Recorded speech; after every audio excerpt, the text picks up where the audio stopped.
human. We each view ourselves as a unique and independent individual. But we're never alone.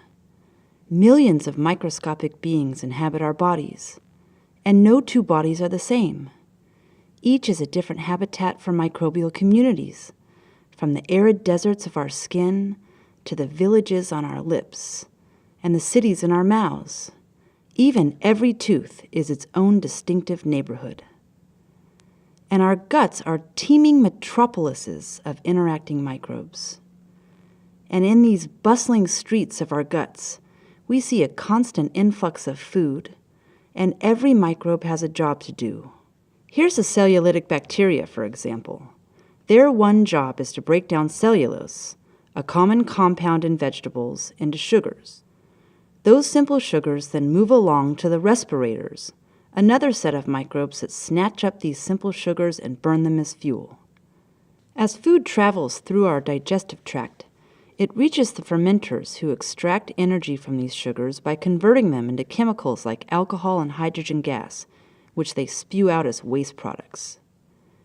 Deeper in the depths of our gut city, the syntrophs eke out a living off the fermenter's trash.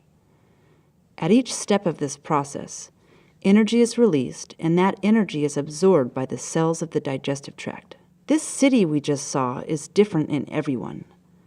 Every person has a unique and diverse community of gut microbes that can process food in different ways. One person's gut microbes may be capable of releasing only a fraction of the calories that another person's gut microbes can extract. So what determines the membership of our gut microbial community?